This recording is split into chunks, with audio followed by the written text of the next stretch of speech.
hearty welcome to one and all. I'm Rohini Batwal from Gokhale Education Society's JDC Bitco English Medium High School with 8th standard, 6th chapter, part 2.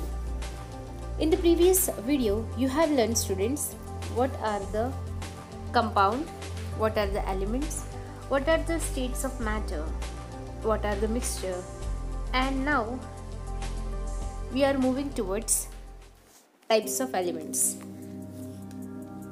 See, students, try this. Take the following objects, that is iron, nail, sheet, copper wire, aluminium wire and a piece of coal. Rub each object on a fresh water of sandpaper and observe. Hammer each object with force. Take care not to hurt yourself. Record your observations in the following table. See the column, students. Object. Second column is the surface shining, yes or no? Third, does the shape flatten, break into small pieces on hammering? See the first cell, that is iron nail. Is the surface shining? Yes. Does the shape flatten? Yes.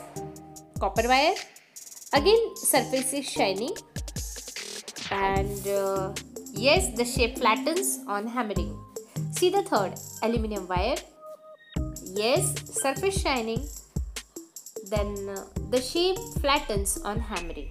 See the last one, coal pieces.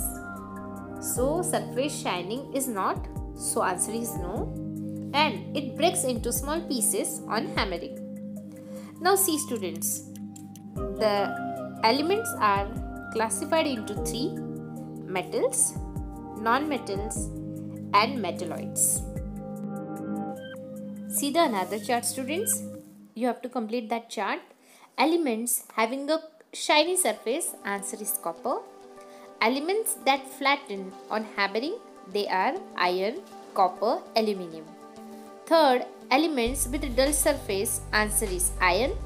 And elements that break on hammering, that is carbon. Let us move towards types of compounds. See, try this. Apparatus. We have taken evaporating dish, tripod, stand, burner, etc. And chemical, we have taken camphor, washing soda, blue vitriol, sugar, glucose and urea. See what we have to do. Keep the evaporating dish on the tripod stand.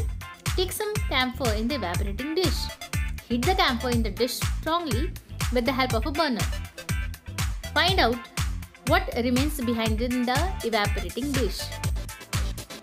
Repeat the above procedure using limestone, washing soda, blue, vitriol, sugar, glucose and urea. Instead of camphor, record your observation in the following table. Do this activity carefully under the supervision of your teacher, as some of the powders may catch fire. Now when we will do this, see powder in the evaporating dish, we have taken camphor. Whether there was a residue, no residue in the evaporating dish. And the third column is color of the residue. See the first, camphor. So there will be no residue, and color of the residue, there will be dash. See the second, it's a limestone. Again, there is a residue and color of the residue is white, that is colorless. See the third, washing soda. So residue will be there, white colorless. Blue vitriol, residue, white colorless. Sugar, again residue, black residue of carbon. And last, glucose, that is again residue, black residue of carbon.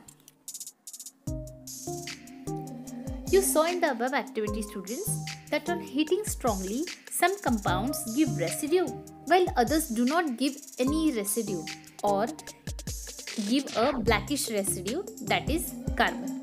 The black residue is mainly made of carbon. Moreover, when such compounds are strongly heated in air combined with oxygen to form some gaseous substances, in case the combustion is not complete, black color carbon remain behind as residue. These compounds are called organic compounds or carbon compounds. For example, materials like carbohydrates, proteins, hydrocarbons, for example, petrol, cooking gas, are made of organic compounds. The camphor, Sugar, glucose and urea used in the above activity are organic compounds. On the other hand, the compounds that decompose on strong heating to leave a residue behind are inorganic compounds. That is common salt, soda, rust, blue, vitriol, limestone are inorganic compounds. In addition, there is one more type of compounds, namely complex compounds. The molecule of compounds have a complex structure formed by many atoms, and in the center of this structure metal, atoms are also included. Chlorophyll that contains magnesium, hemoglobin that contains iron, cyanocobalamin that is vitamin B12 that contains cobalt are some examples of complex compound. Various atoms in the molecules of compounds are joined by chemical bonds. We are going to look at that later, that is in the next chapter. Let us move towards types of mixture. Try this. Take 3 beakers, take a little sand and water in the first beaker. What we have taken, students? We have taken 3 beakers. In the first beaker we have added sand and water. Take some crystals of blue vitriol and water in the second beaker. Take some blue vitriol and sand in the third beaker. Stir the material in all the 3 beakers and observe. Record your observations in the following table. See, students, first column is beaker number, second column is materials taken, third is what change seen on stirring, fourth is number of phases in the mixture, and the last is types of mixture. So let us see the first. We have taken sand and water. So what will happen? Sand at the bottom, water above the sand. Means number in phases in the mixture, there are 2. Types of mixture, it is a heterogeneous. See the second, blue vitriol plus water. So what change seen on stirring? Blue color solution. Number of phases in the mixture, it is a single phase.